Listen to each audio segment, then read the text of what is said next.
Hey guys, what is going on, and welcome back to What Shall We Do Next. I'm Mike, your host, and hope you guys are having the best day ever. Before I get started, guys, if you are new here, please subscribe. If you haven't already done that, we're on the road to 113,000 subscribers, and I would love you to join me on this journey. So hit subscribe and join the fam. And also, guys, go follow me on all my social media. Links are in the description. I have Facebook, Twitter, Instagram, and even Snapchat, so go follow me on all of those. And as you guys know, I have a Facebook account, so you can add me on Facebook and we can be Facebook friends, so go do that. Link is in the description. And finally, be sure to turn on the notification bell right next to the subscribe button. That way you get notified every time I upload a video. Thank you. But once again, I am coming back at you guys with another creepy video, and today we are talking about another scary story. And this scary story is called I Let the Black-Eyed Kids in My House. So this story is, apparently it's a true story, and it's an actual account that took place. Somebody actually had this experience, and apparently it's true. Not really sure. There's no, sources to, like, actual sources to say that this is legit. But we're just going to say that it is real for now. And yeah, it's pretty messed up, man. But enough of the jibber jabber. Let's get right over to the story.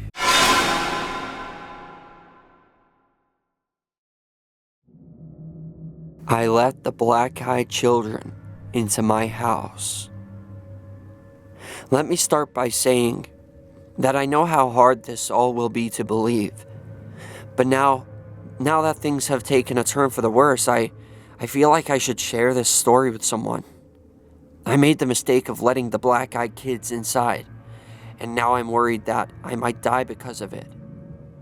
I hope this will be a warning to everyone who is ever in the position to make the same mistake that I did. I live just outside of a rural town in Vermont. It's a tight-knit community where everyone knows one another, and people don't lock their doors at night. There has never been any need to. A little over a year ago, I woke up because I heard a loud banging on my front door. At the time, my husband and I lived in a small home on a dirt road just off the rural route into town. It was the middle of a snowstorm, and the nearby hills get very slippery in the snow, so I thought that maybe someone had had an accident and broke down. It's happened before. When I looked out of the window, I could see that our motion spotlight was on.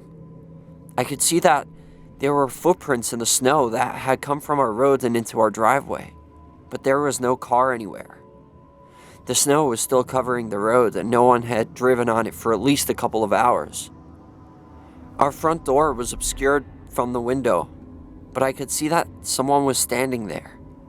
I wasn't sure what to think, so I woke my husband up just to feel safer. While I was telling him what was going on, the banging on the door started again, and my husband went to answer it while I stood in the hallway.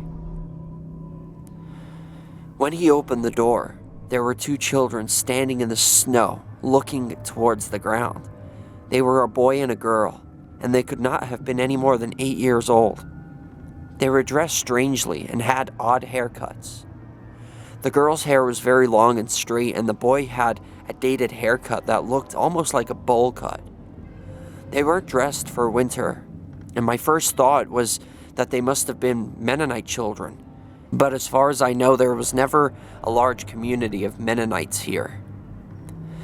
Thinking back on it, I know that my normal reaction to seeing children in a snowstorm would have been to rush them inside and bundle them up with some blankets and hot cocoa. But that's not how this felt. The children were very unnerving. They would not make eye contact, and when my husband asked them if everything was okay, they asked if they could come in. My husband looked at me like, "What do I do?" And I asked the kids where their parents were. "They'll be here soon," is all they said. It was around 2 o'clock in the morning at this point, so the only reasonable thought in my head was that there must have been an accident or these kids got lost. As much as my instincts told me not to bring them inside, I did anyway. I went into the kitchen to make them some hot cocoa, while my husband took them into the living room. While I was fixing the kettle, I could hear my husband talking to the kids. He was asking them if they were okay, where they came from, how far they walked, if their parents' car broke down, things like that. But they always answered, "Our parents will be here soon." They spoke in a sing-songy voice, and they weren't at all afraid to be in a stranger's home. I started to notice that our cats, which we have 4 of, were all hiding except Pigeon, who was in the kitchen with me. Normally our cats are very curious and friendly, and we have to be careful that they don't run out the door when we leave. This time, none of them even tried to see who was here, which I thought was very strange. All of the hair on Pigeon's neck was standing up, and his tail was puffed up while he looked into the living room. When I bent down to pet him to see what was wrong, he hissed and started growling, and backed up until he had himself hid under the kitchen island. I have never seen him do that before. When I walked back into the living room, the kids were sitting on the couch, as still as can be, but my husband was holding his head in his hands.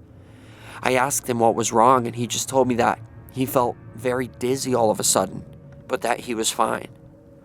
I turned back to the children to give them their cocoa, but when they looked at me, I gasped. I took everything inside of me not to drop the mugs and run away. When they looked at me, their eyes were completely black. They had no whites, just giant black pupils. When they saw that I was scared, they stood up and asked if they could use the bathroom. I tried to be as composed as I could and show them down the hall. They went into the bathroom together, and I hurried back to my husband to ask him if he had seen their eyes. He seen them too and said that it looked like his brother's badly bruised eyes after a car accident. We were in the middle of talking about whose children they could be when my husband's nose started to bleed. He had never had nosebleeds as long as I had known him. I just knew inside myself that this had something to do with the kids in the bathroom, and I started crying while I ran to get my husband some tissues. That is when the power went out. I heard my husband yell my name from the living room.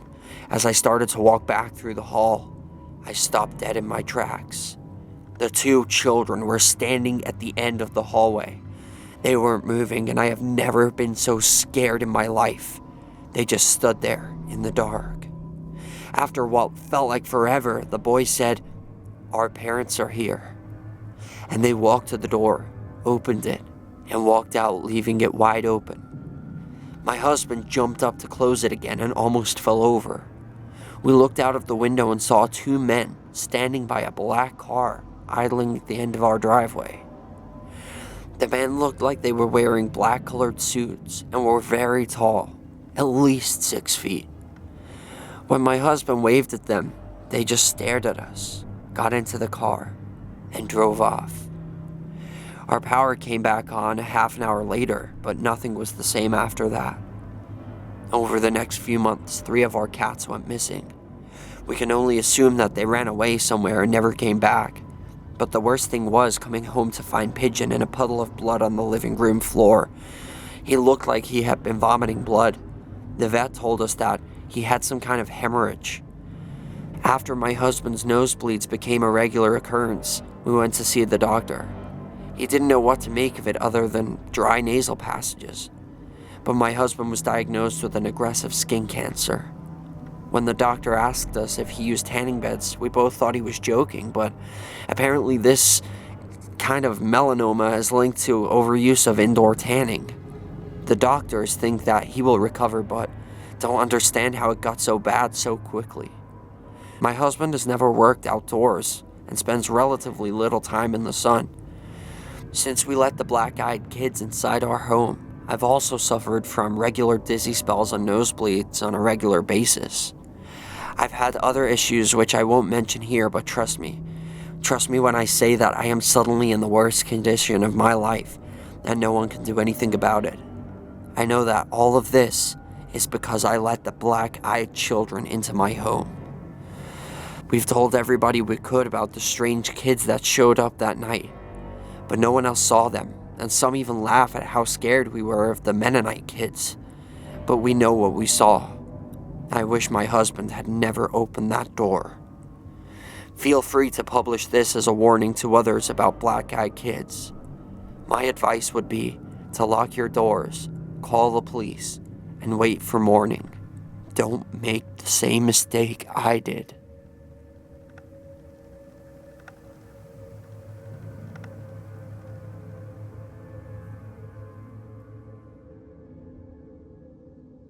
And that is the end of that. So I hope you guys enjoyed the story. It's very, very disturbing to think that, like, this is what could happen if the black-eyed kids come into your house. I mean, I've heard a lot of stories about the black-eyed kids, and they are almost exactly the same. Like, most people shut the door and don't let them in, because usually they recognize the eyes before they let them in. So a lot of people don't let them in. But I haven't really heard too many stories of people actually letting them in. And I've always loved the stories of the black-eyed kids. Something that really interests me, like, what are they? Are they aliens? Are they demons? Or what the hell are these things? And what do they do? Like, they don't ever do anything. The stories that I've heard about them coming into people's houses, they just come in, something will happen, like the lights going out, and then they go again. It's so weird. Like, they don't even attempt to kill people. Unless they are alien. And, I mean, they always seem to pick on the houses that are in the middle of nowhere. They never pick on the people who live in apartments in the big city. It's always small, houses in the country, like small, close-knit communities kind of thing. So I'm thinking could be alien, and, I mean, people getting cancer and stuff from letting them in.